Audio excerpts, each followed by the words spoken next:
नाज़रीन इकराम अस्सलाम वालेकुम। पेशावर भिखारी जिनका काम है भीख मांगना, ऐसे लोगों को भीख क्यों नहीं देनी चाहिए, ऐसे लोगों को भीख देना जायज़ क्यों नहीं है, ये वीडियो देखने के बाद आपको ये बात अच्छे से समझ में आ जाएगी।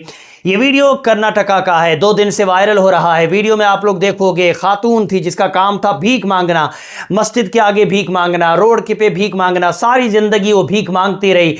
लोग भी उसको ज़रूरतमंद समझ करके उसको भीख देते रहे। फिर जैसे इस खातून का इंतकाल होता है, जिस जगह ये खातून रह रही थी वहां पे लोगों ने जाकर के देखा तो पूरा कमरा तकरीबन 30-35 कट्टे और बैग भरे हुए मिले। उन कट्टों और उन बैगों को जब खोला गया तो अंदर से क्या निकला है, एक काम कीजिए, 1-2 वीडियो देख लीजिए, उसके बाद और वजाहत से बताऊंगा। पहले जरा वीडियो देख लीजिए। क्या हो गया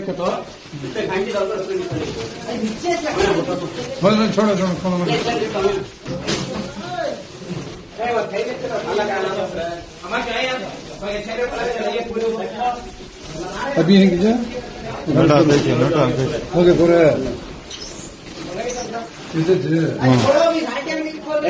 नोटा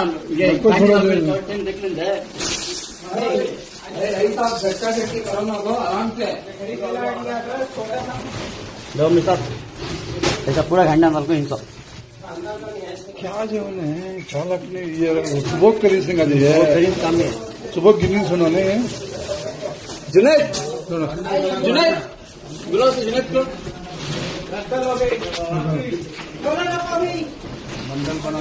पूरा बंडल बना के रखे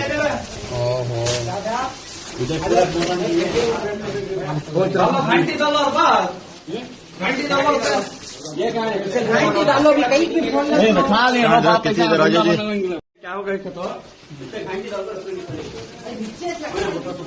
छोड़ो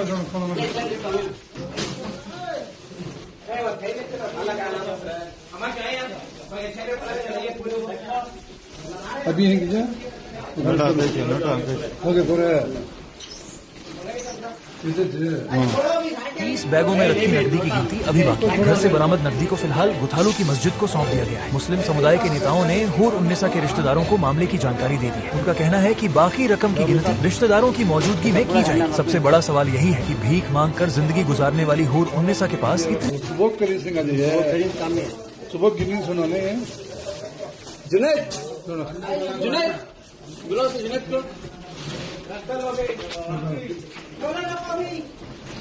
वीडियो आप लोगों ने देख ली। ये तो मैंने आपको 1-2 वीडियो दिखाए, इसी तरह के और भी बहुत सारे वीडियो चल रहे हैं।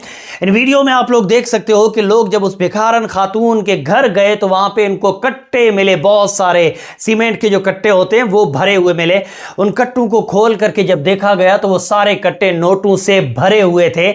यानी ये भिखारन आप जैसे और मेरे जैसे कई लोगों से ज्यादा अमीर और मालदार थी। लोग इसको जरूरतमंद समझ करके पैसे देते रहे और ये खातून पैसे जमा करती रही। न खुद के इस्तेमाल में ये खातून पैसे लाई, न जरूरतमंदों के काम आने दिया। अगर यही पैसे मुसलमानों ने ज़रूरतमंदों को दिए होते तो किसी के हॉस्पिटल में काम आ जाते, किसी के घर के खाने में काम आ जाते, किसी के बच्चों के कपड़े में काम आ जाते। लेकिन पेशावर भिखारी जो होते हैं वो ऐसे ज़रूरतमंदों का भी हक खा जाते हैं। लिहाजा आइंदा जब भी भीख देनी हो तो कम से कम एक ऐसा इंसान जिसके बारे में आपको पता है कि ये भिखारी है, पिछले कई सालों से भीख मांग रहा है, तो ऐसे पेशावर भिखारी को भीख देना हमारे इस्लाम के अंदर जायज़ नहीं है।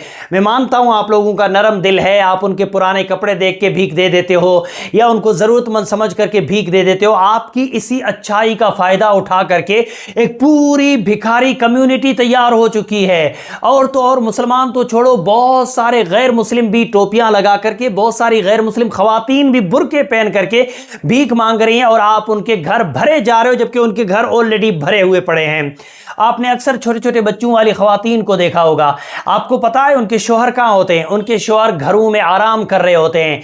ये खवातीन जाती हैं भीख मांग करके और फिर आपके भीख दिए हुए पैसों से वो लोग नशे भी करते हैं, शराब भी पीते हैं। अक्सर आपने छोटे छोटे बच्चों को भी देखा होगा और कई लोग उन छोटे बच्चों को तो पैसे दे ही देते हैं क्योंकि वो आके अल्लाह के नाम पे मांगते हैं। तो लोगों को लगता है कि 10 रुपए में क्या हरज है, दे ही देता हूं, मेरे 10 रुपए में क्या कर लेगा। तो आपके 10 रुपए से भिखारियों की एक नई जनरेशन तैयार हो रही है। यानी आप उनको भीख मांगने के लिए हौसला अफजाई कर रहे हो।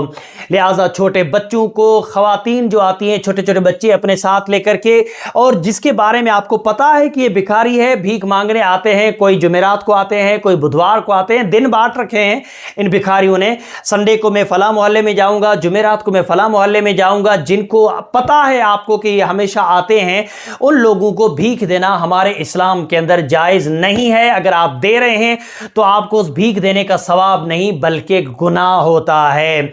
इस्लाम के अंदर ज़रूरतमंदों को देने के लिए हुक्म दिया गया है, पेशावर भिखारी नहीं।